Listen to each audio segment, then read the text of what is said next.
Hello there, Chris Benson's here, and welcome to another marathon of music. Such was the popularity of the first one, with Now One. We're here to do Now Two, and I'm joined once again.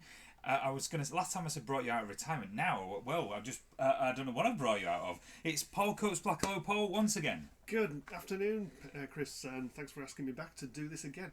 And for those on YouTube, in person now. Hello, good to see you.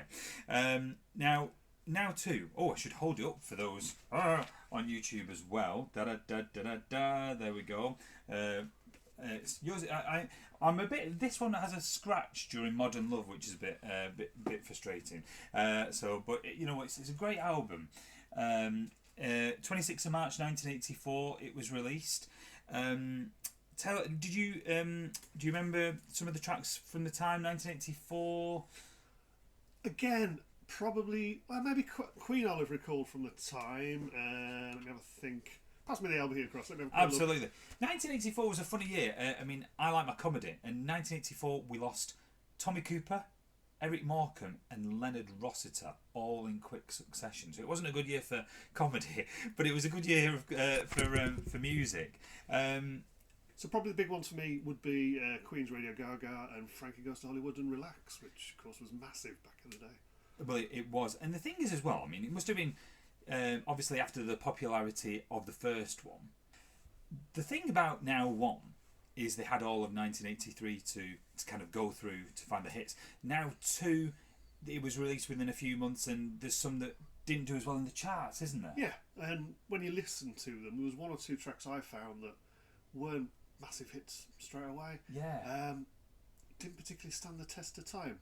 As you said, 1983, you've got all the songs to play with. It did, however, Now 2 feature all the number ones, including the Christmas No. 1 from 1983, since Now 1 was released. Up until the point of Now 2. That is interesting. It knocked Lionel Richie's Can't Slow Down album off the top spot, which was the one to feature two massive hits, All Night Long and Hello. It'd be subsequently, Now 2 was on top of the charts for 5 weeks, the same as Now 1. Before it was knocked off the top of the chart by Bob Marley's Legend album, which spent 3 months at the top of the chart, and that in itself would then be knocked off the chart by Now That's What I Call Music, Volume 3. Right, that's interesting. There was a dominance building, absolutely. Well, we might as well do what we did last time, and we'll talk about our favourite tracks off each side. But let's get going with track 1 from side 1, which is Queen Radio Gaga. Released in February 1984, reached number 2 in the charts. What do you know about this one, Paul? Okay, so Radio Gaga, number 1 in 19 countries. It stalled at number 2, as you said, in the UK. What kept it off the top spot, do you know? It's an art track that features on this album, just to narrow it down to 29 other tracks. I'm going to guess Flying... oh, no, it's not Flying Pickets, then. That was Christmas number 1. Radio Gaga. No, go on, you have to tell me. What was it? It is Frankie Goes to Hollywood and Relax. Oh, yeah. I should have guessed that. So this song was written by drummer Roger Taylor after he heard his young son at the time expressing how poor music was on the radio.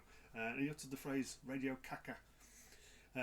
It was also written as a statement against the rise of the success of MTV and how this had affected radio listening figures.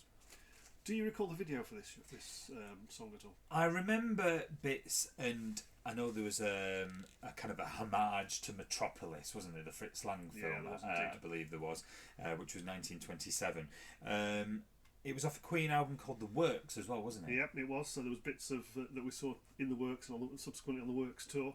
As you say, the German director Fritz Lang made Metropolis one of the films that's largely regarded as a very influential movie. There was a character in the film Metropolis which was called Maria, which A was a heroine and B was a robot. Now that robot was used to create another robot. Any ideas who the robot was that is slightly more famous? No. It comes from a galaxy far, far away. And it's everyone's favourite? Oh, C-3PO. Oh, no, I didn't know that. No. It is a great song. Obviously, still gets a lot of airplay. One of the Queen songs that you still hear quite regularly, I'd say. Definitely. Isn't it? And it was a brilliant start to Now 2, isn't it? It is indeed.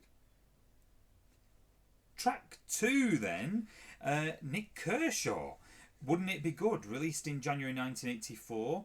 Reached number 4. So a big hit for Nick Kershaw. What do you know about this one? So that was largely a hit, as you say, number 4, because of the success of MTV starting off. One of 4 songs that he performed in his 20-minute set at Live Aid in 1985. Right. When writing the song, Nick had a vision for the musical arrangement of guitars. Because, of course, Nick Kershaw largely played the synthesizer in a guitar style that a few artists did back in the early 80s.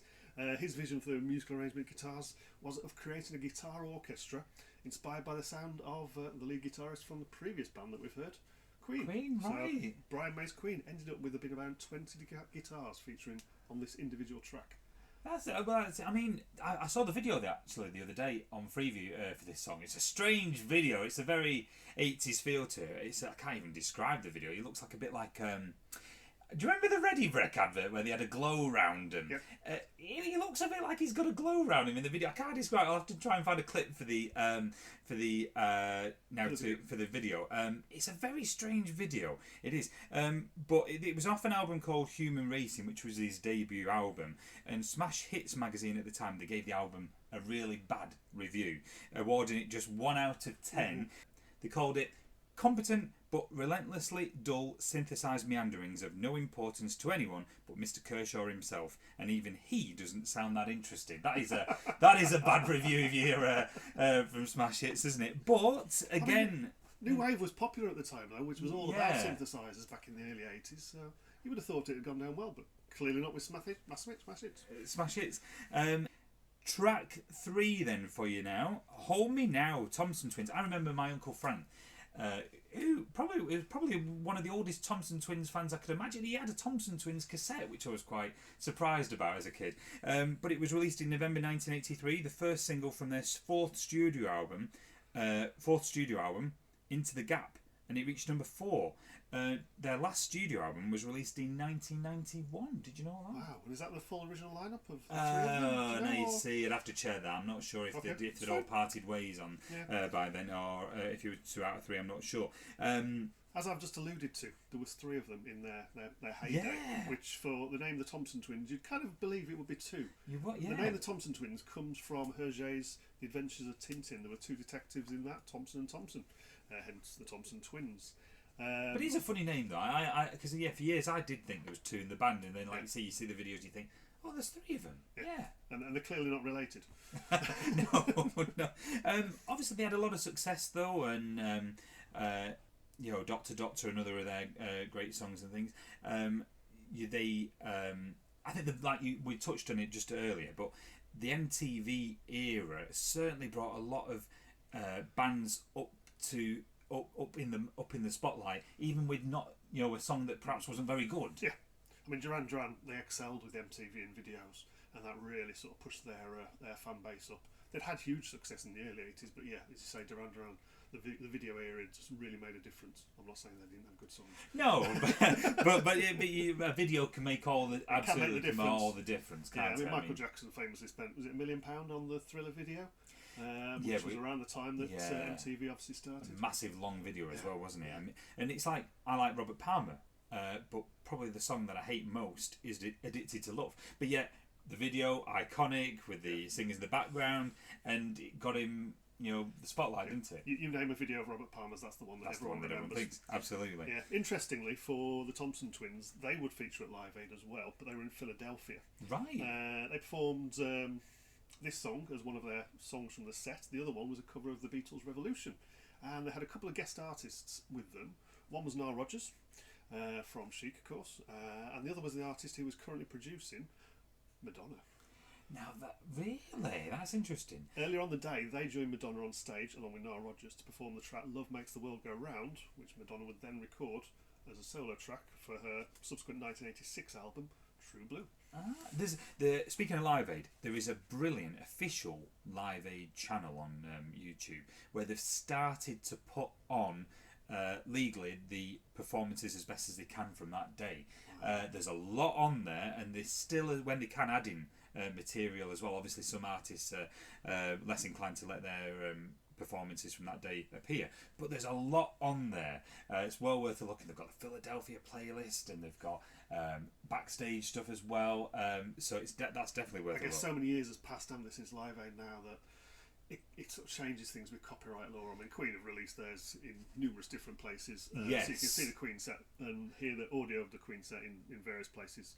Wasn't it officially Led from Zeppelin that didn't? They said it didn't go too well. I think that's always been kind of Yeah. admitted. I think, hasn't it? I think so. I think Adam Ant came out poorly from that day as well, because he chose for his song he was going to play his forthcoming single rather than one of his successful hits from the early 80s. And when it was released on DVD, I remember that artists could kind of pick and choose which songs they wanted to appear. So there was, for example, Status Quo. I think they might have played 3, but 1 got omitted, and there was a lot of that going on as well on the DVD. But anyway, this is Thompson Twins. Hold Me Now.